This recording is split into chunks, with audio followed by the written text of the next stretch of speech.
ये वीडियो तुम्हारे लिए बहुत ही इंपॉर्टेंट है क्योंकि इस वीडियो में मैं वो बताने वाला हूँ जो कि तुम्हें बहुत कम लोग बताते हैं, यानी कि तुम्हारी सैलरी कैसे नेगोशिएट करते हैं। ऐसे ढेर सारे इंजीनियर्स और ढेर सारे फ्रेशर्स हमारे आसपास रहते हैं। उन्हें लगता है कि अगर वो एचआर से सैलरी नेगोशिएट कर लेंगे तो एचआर उनका ऑफर लेटर कैंसिल कर देंगे, जबकि रियलिटी में एचआर और कंपनीज एक्सपेक्ट करके चलते हैं कि इस बंदे को मैं ऑफर लेटर दे रहा हूँ तो ये बंदा सैलरी नेगोशिएट करेगा ही। बल्कि अगर तुम सैलरी नेगोशिएट नहीं करते हो तो ऐसा साउंड करता है कि तुम लेस कॉन्फिडेंट इंसान हो या फिर तुम अपने स्किल की ज्यादा वैल्यू नहीं करते हो, इसलिए तुम सैलरी नेगोशिएट नहीं करना चाह रहे हो। जबकि रियलिटी में कोई भी कंपनी एटलीस्ट 15 से 20% का फिगर अपने माइंड में लेकर चलती है कि ये बंदा तो नेगोशिएट करेगा ही, तो हम यहाँ तक के रेंज में जा सकते हैं। वीडियो को एंड तक देखना क्योंकि एंड में मैं एग्जैक्ट लाइन बताऊंगा कि क्या लाइन तुम्हें बोलना है एचआर को बिफोर आस्किंग हिम और हर फॉर द इंक्रीमेंट।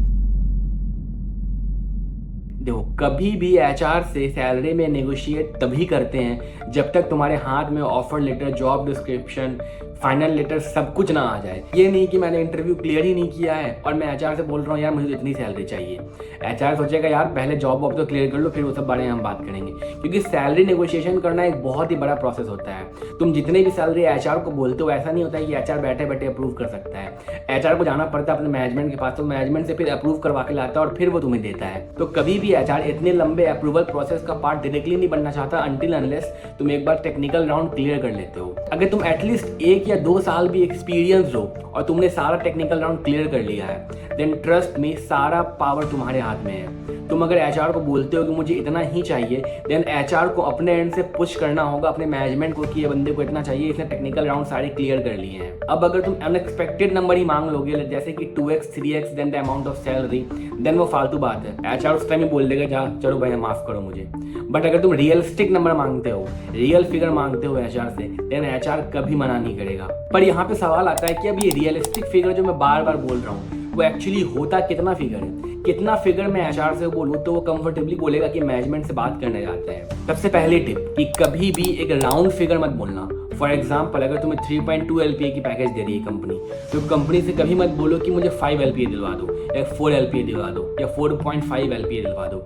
ऐसा राउंड फिगर कभी मत बोलना, ये बहुत ही रैंडम साउंड करता है और एचआर को समझ आ जाता है कि ये कुछ भी बोल रहा है just because he wants to raise. But अगर तुम एक कैलकुलेटेड फिगर बोलते हो 15 to 20% या फिर 25% more than the salary that the HR is giving to you already. For example अगर तुम्हें 6 LPA बोल रहा है, देन 50% कैलकुलेट करके लेट से आता है 7.12 LPA, तो तुम एचआर को बोलते हो मुझे 7.12 LPA की पैकेज चाहिए। तो इससे एचआर को साइकोलॉजिकली ये साउंड करता है कि तुम एक रिसर्च करके बता रहे हो, रैंडम फिगर नहीं बोल रहे हो कि 10 LPA दे दो, 8 LPA दे दो। 7.12 LPA इसका मतलब ये बंदा रिसर्च करके आया है।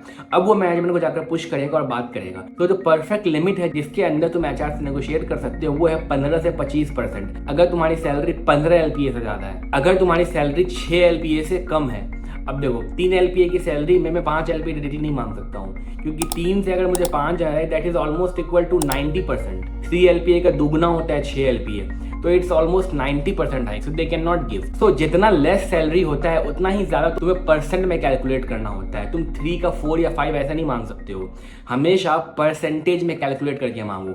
25% ऑफ 3 LPA कितना होता है, 25% ऑफ 5 LPA या 6 LPA या 4 LPA कितना होता है। तो हमेशा याद रखना कि रैंडम फिगर कभी भी एचआर को मत बोलना, इससे अच्छा हो सकता है गुस्सा आ जाए और सच में तुम्हें एक बेवकूफ इंसान समझे। इसीलिए हमेशा परसेंटेज में कैलकुलेट करने का और उसके हिसाब से ही सैलरी मांगने का। लेकिन बच्चे यहाँ पर गलती क्या करते हैं, हर किसी को दुनिया में जॉब की डेस्परेशन है, ये बात सच है, बट ये डेस्परेशन सामने वाले को दिखाना नहीं होता है। जैसे ही ऑफर लेटर आता है तुरंत साइन करके दे देते हैं। हम एचआर के सारे क्राइटेरियाज को मान जाते हैं। Yes I will work at any location, just give me the job. Yes I will work at any package, just give me the offer letter. ये सारे डेस्परेशन एचआर के सामने कभी नहीं दिखाना है। ऑलवेज प्रिटेंड कि तुम्हारे पास और दुनिया के ऑफर लेटर पड़े हुए हैं। अगर तुम मेरे रिक्वायरमेंट्स को मैच नहीं करते तो मैं किसी और कंपनी में चले जाऊंगा। Always stay calm. पर अब सबसे इंपॉर्टेंट सवाल, हमें सैलरी में नेगोशिएट करना है या फिर और ज्यादा सैलरी चाहिए, ये बात हम कैसे बोलेंगे एचआर को? बहुत ही काम वे में या तो एचआर को बोलना है या फिर एक फॉर्मल ईमेल डालना है। Hello, I am very excited to work at the given role and position, but considering the location of the job, that is Bangalore, I feel this budget will not fit according to the lifestyle that the city demands. So I want the negotiation of this amount. अगर तुम्हारी salary 3.5 LPA के around दे रही है, तुम easily उनसे 4.2 LPA की ask कर सकती हो। अगर तुम्हें वो 5 LPA दे रहे हैं तो तुम उनसे इजीली 6.2 to 6.34 आराम से मांग सकते हो। बट जैसा कि मैंने बताया, ऑन एन एवरेज तुम 25% तक आराम से मांग सकते हो रेज। बट ये सारी बातें तभी करनी है जब तुम्हारे पास job description, location, offer letter, ये सारी चीज़ें, सारी डिटेल्स तुम्हारे पास आ जाए। हमेशा सैलरी नेगोशिएशन में जो की फैक्टर जिससे एक बंदा नेगोशिएट कर सकता है वो होता है सिटी का लोकेशन। ये हमारे पास एक बहुत ही इंपॉर्टेंट फैक्टर होता है। फॉर एग्जाम्पल पुणे, बैंगलोर, मुंबई, ये सारे एक्सपेंसिव सिटीज़ है। जब भी कोई भी एचआर बोले कि तुम्हारा वर्क लोकेशन बैंगलोर होगा, तुम एचआर को डायरेक्टली बोल सकते हो कि बैंगलोर एक बहुत ही एक्सपेंसिव सिटी है, वहाँ पे लिविंग कॉस्ट बहुत ही हाई है। तो इस सैलरी में I think it will be very difficult to manage. So can you please help me get the salary up to this mark? तो इस तरीके से तुम एचआर को बोलते हो और हर एचआर का ये फिक्स्ड लाइन है।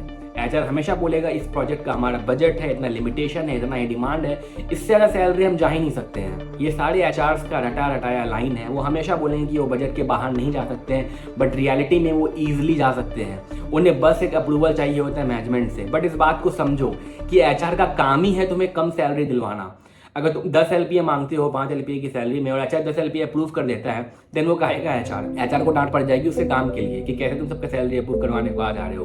तो ये बात को समझो कि एचआर का काम ही है कि तुम्हारा सैलरी कम करवाए। इसीलिए वो हमेशा ये लाइन बोलेगा कि बजट नहीं है, पॉसिबल नहीं है, ये नहीं है। बट देखना, जैसे ही तुम एचआर को बोलोगे कि actually I have also another opportunity but I am really interested in joining your organisation only, based on the reviews from my seniors and based on the experiences, I have realized that your organization can get me what I always wanted. फिर देखना HR के कैसे lines change हो जाएंगे। But ध्यान रहे, ये सारे ट्रिक्स सब एचआर को पता है। इसीलिए अगर जब भी तुम एचआर को बोलते हो कि मेरे पास डैश कंपनी का ऑफर है with this number of package, आप मुझे 5 LPA दे रहे हो बट मेरे पास तो 5.5 LPA ऑलरेडी है, तो एटलीस्ट आप मुझे 6 LPA दे दो ताकि मैं उस कंपनी को मना करके आपकी कंपनी में ज्वाइन कर सकूं। ये बहुत ही अच्छी लाइन, और सामने वाला एचआर तुम्हारे 6 LPA के लिए ऑफकोर्स रेडी भी हो जाएगा। बट अब क्योंकि उनको पता है कि बहुत लोग फेक करते हैं इस बात को, वो तुम्हारे से एग्जिस्टिंग ऑफर लेटर मांगेंगे। तो इसीलिए मैं हमेशा कहता हूँ कि किसी भी कंपनी में जॉब स्विच करने के बाद तुम्हारे पास एटलीस्ट 2-3 ऑफर लेटर होना चाहिए जिसमें सैलरी हर में 15% करके ज़्यादा हो। तुमने अगर 4 LPA से शुरू किया था तो एक में 4 LPA, एक में 4.5 LPA, एक में 5 LPA हो। तब जाके चौथी कंपनी जब तुम ज्वाइन करोगे तुम 5.5 LPA पे ज्वाइन कर सकते हो। तुम पहले कंपनी को डायरेक्टली नहीं बोल सकते हो कि मुझे 5.5 LPA की पैकेज चाहिए, वो साफ मना कर देगा। बट जैसे ही तुम उसे ऑफर लेटर दिखाते हो, वो कंपनी तुम्हें दौड़ के आगे 5.5 LPA देगा, वो भी ईजिली। एक टाइम के बाद अगर तुम सारा टेक्निकल राउंड क्लियर कर लेते हो, तुम्हें बस अपना कॉन्फिडेंस दिखाना रहता है। ध्यान रहे, एरोगेंस और कॉन्फिडेंस में बहुत डिफरेंस है। कॉन्फिडेंस दिखाने के समझ में अपने आप को घमंडी मत दिखाने लगना कि मेरे पास तो इतने ऑफर लेटर है, तुम क्या हो। अच्छे से समझाओ कि मेरे पास ये सारे स्किल्स हैं, मुझे लगता है कि ये सारे स्किल्स ऐड ऑन हो पाएंगे, और साथ के साथ उनकी कंपनी की भी तारीफ करो, ये कंपनी बहुत अमेजिंग है, मैं तो यही ज्वाइन करना चाहता था, मेरे पास ऑफर लेटर है बट मुझे वो ज्वाइन नहीं करना है, मुझे ये कंपनी ज्वाइन करना है, that's why I am still standing here and discussing with this you. मेरी बात 100% श्योर है, एचआर जाएगा अपने मैनेजमेंट से डिस्कशन करेगा और तुम्हें तुम्हारा नेगोशिएटेड सैलरी ला कर देगा। मैंने ये ट्रिक खुद अपने करियर में 4 साल से अप्लाई किया है और हर बार ये वर्क करता है। तो इसी के साथ ये बहुत ही शॉर्ट वीडियो थी। मैं अपने भाई के शादी में होटल में रुका हुआ हूँ, बट मैंने सोचा कि एक वीडियो शूट कर लेता हूँ, क्योंकि अनप्लग्ड इंजीनियर इंडिया का एक लौता चैनल है जो कि तुम्हारे इंजीनियरिंग जर्नी में कॉलेज के फर्स्ट ईयर से लेकर फाइनल ईयर तक, प्लेसमेंट तक कभी भी हाथ नहीं छोड़ता। तुम्हें एक बहुत ही अमेजिंग लाइफ दिलवाने में और अमेजिंग पैकेज दिलवाने में हमेशा हेल्प करता है। इसलिए चैनल को सब्सक्राइब करो, और अगर तुम एक ऐसे इंसान हो जिसकी जस्ट ऑफर लेटर आई है, फिर जस्ट प्लेसमेंट के सारे राउंड क्लियर हो गए हैं, अपनी पैकेज कमेंट सेक्शन में बताओ, मैं तुम्हें बताऊंगा कि कितने पैकेज तक तुम नेगोशिएट कर सकते हो एचआर से। Thanks for watching. चैनल को सब्सक्राइब करो, वीडियो को लाइक करो, कमेंट करो। मिलते हैं नेक्स्ट वीडियो में।